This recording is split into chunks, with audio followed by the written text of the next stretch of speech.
Hi, I'm Hillary. Welcome to my channel, Teaching Moments. So I am recording this in April of 2020, and as you all know, we are right in the middle of the coronavirus situation, and we're being told to all stay home and wash our hands and keep our social distancing. And so this is creating a whole new set of challenges and a whole new way of life than what we've ever known before. And so I just wanted to talk a little bit about that today, and I just kind of wanted to share some of my heart. So most of you who are probably watching my channel probably have families. You're either probably homeschooling, or you at least are a parent that has some school-age children. And now all of the school-age children are home all the time. And so that is creating, and a lot of the people who are blessed enough to have kept their jobs, they are working from home.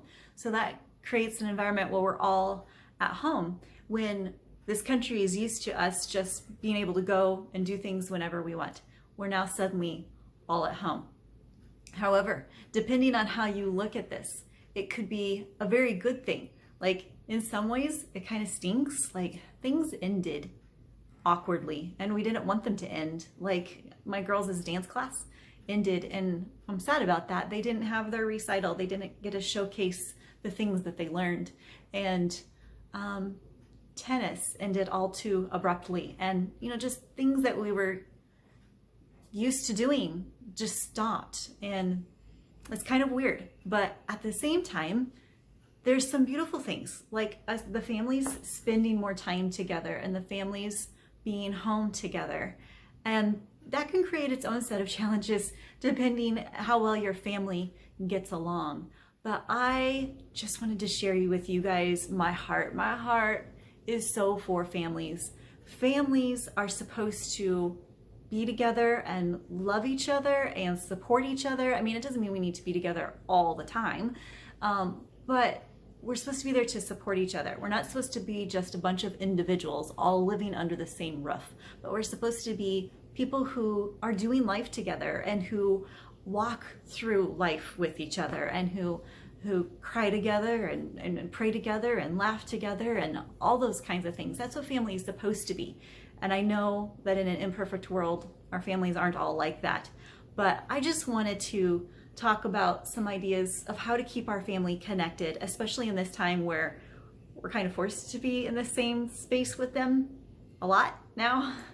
But I have some ideas, and I'm hoping that this will carry through the coronavirus situation, that once we're able to go back out to our sports teams again, to our groups that we go to again, that we'll be able to still carve out some space of things that the coronavirus gave us that are good, like the time with family and playing games together. We've been playing some board games together, and we've always wanted to do that before, but we never really set a lot of that time aside, and now we have, and we love it. And so we would like to try to keep doing that.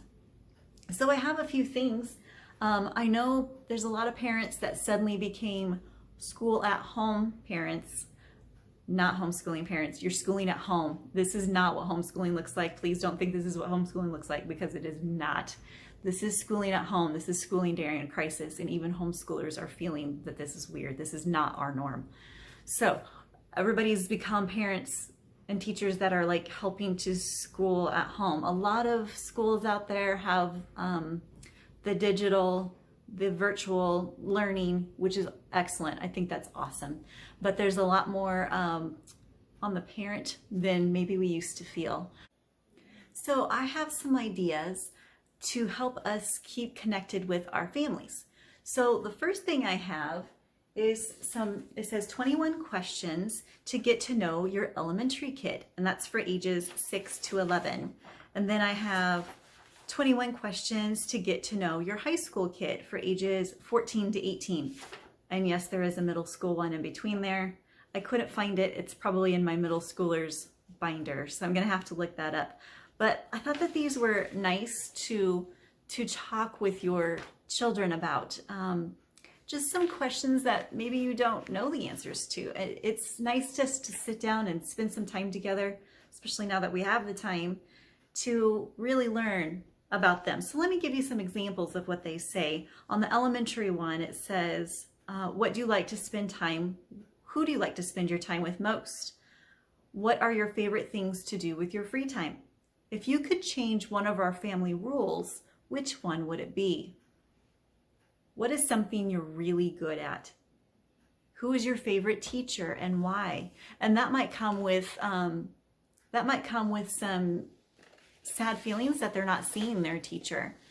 And so that would be a really great time just to acknowledge their sad feelings and let them feel those, but then also kind of talk to them about this situation if you haven't already. So there was some good questions for them. And then for the high schoolers, I know that sometimes it's hard to connect with high schoolers because a lot of times they go to school and then they go to their work and then they come home and do homework and they're in bed and you just don't see them. I hear that all the time from parents of high schoolers, that you just don't see them like that. And I'm fortunate enough and blessed that I am partially homeschooling my high schooler. So she does go to school for a couple of classes, but then I do see her usually the rest of the day. And I was gonna have her start to go get a job, but now there's not very many jobs as much out there right now. So don't worry, it is coming. But I haven't run into this situation with my high school yet, but a lot of people have. So here's some good questions. What tradition of ours do you hope to keep throughout your life? What podcasts, books, or TV shows are you into right now? What angers you most about the world today? These are some really good questions. And try to get to a point to where they're not just giving you answers they think you want to hear, but try to have it so that you're learning about them, so that they feel comfortable to just talk about that. Try not to have it be an argument or a learning lesson kind of thing. Like, just listen, especially to the high schooler and middle schooler. If you're in a family situation where maybe your relation is a little bit rockier, sometimes it's good just to sit back and just listen to what they have to say. I mean, sometimes you can make it a teaching moment. That's why I have my channel called Teaching Moments, because they're everywhere. And these are great times to teach them. These are great questions to lead them into, real moments to teach them. But then there's also sometimes they just need you to listen. So try to really discern if this is a listening time for you or if this is a teaching time for you. But yeah, so those are great. If you could choose one thing for me to get into, what would it be? Yoga, a book you're loving, a documentary you saw? That's a cool one. I like that. What they're telling us is the adults, what they would like to see us do. That's cool. I like that. So I actually looked this up. So I looked up the bottom here. It says a website, www.theparentq, that's CUEQ.org. I looked that up to try to find these again, and to be honest with you, I didn't see them on there. I don't know where I got these, how I got these. It was a couple of years ago. I think I might have found them on Pinterest, and through that was able to find these. But that is the website on the bottom of these pages. So I'm the kind that I get on a website. If I have to spend more than 5 minutes on there, bam, I'm gone. I'm out of here. Like, I love easy to use things. Like, I want to find it, see it. I don't want to spend time looking on this website forever. So maybe I just didn't spend enough time with it. Maybe I was too impatient, but I could not find these questions on there right now. That doesn't mean they're not on there. That means I'm probably just not patient enough to find it. But the things I did see on their website were really good. I mean, they were talking about parenting on all levels. They were talking about a really lot of good things. So I think regardless if you found these questions or not, you would enjoy their website and some things that you would learn from it. So there's an idea. These are just some really good conversation starters with your kids. You can do it around the dinner table. You can do it one-on-one. Sometimes the children will be willing to talk to me about something, but they don't want the rest of the family around if they really want to get into a heartfelt talk. So there's an idea. And then I have another idea. This is a game. I don't know if you've watched my channel for a while, you see that I do like games. I'm looking around at my schoolroom. I've got so many games around that are learning games, and just kind of, this one is a more of a getting to know you, staying connected kind of a game. I put it in this pretty little, looks like a Chinese takeout box.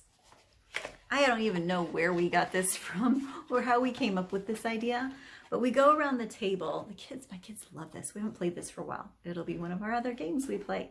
So they go around the table and they draw a piece of paper out, just a tiny little paper, and it has a question on there. If you could have any animal for a pet, what animal would you pick? Okay, so we don't have a pet in our house because I just feel too busy with all the things that I'm doing. So we don't have a pet.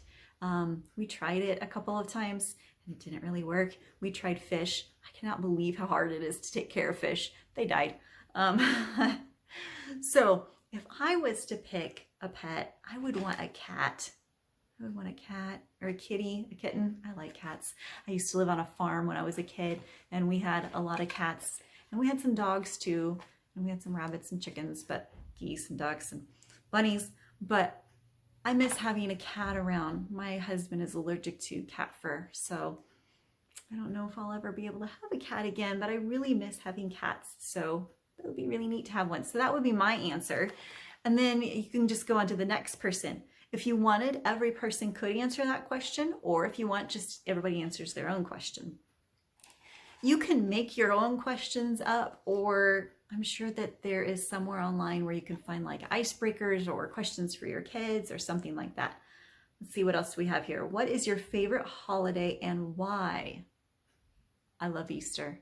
Easter is just around the corner. I love Easter because I don't like winter weather. Don't like winter weather. And I love spring and the flowers and the newness and the grass turning green. I love new life that comes. Baby bunnies are adorable. I love new life and I love what Easter represents. I am a person of faith. I love the Christian holiday of Easter and the resurrection day and Jesus coming to save us from our sins and the victorious life that we can all live because of what he did for us on the cross and raising from the dead. So I love that holiday. It's my favorite. Plus I love all the pastel colors. It's fun to decorate with. So decorating, warm weather, cute bunnies, and the Christian faith, it just all's together in one beautiful bundle for Easter. So I love Easter.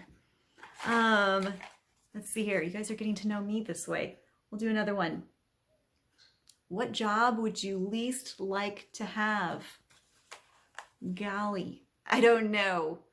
My brother worked in the sewers. Like he was one of those guys that helped with you with your plumbing and unclog the sewers and stuff. And it was a nasty job and it stank and that does not sound appealing to me. I don't know that that would be the least job that I would like, but that's just the one that popped in my head first because it was pretty smelly and disgusting and no thank you. I'll homeschool my kids. Thank you. So I don't know. Those are just some ideas of things that you can ask your kids and things you could do. Oh, if you could repaint the world, what color would you make the grass, the sky, and the ocean? And so forth. Very interesting. I would have to think about that one. So this is just a fun way to get to know and connect with your family as well. I hope that you guys are all taking time out to be able to connect with your families.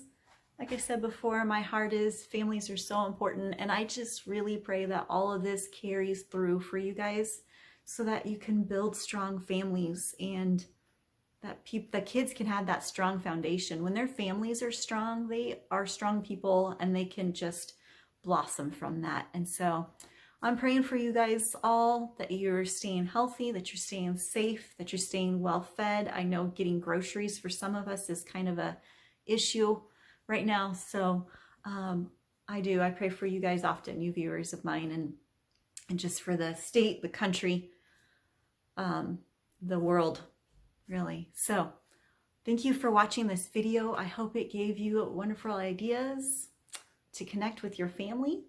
You have a very blessed Easter. Stay healthy, stay safe.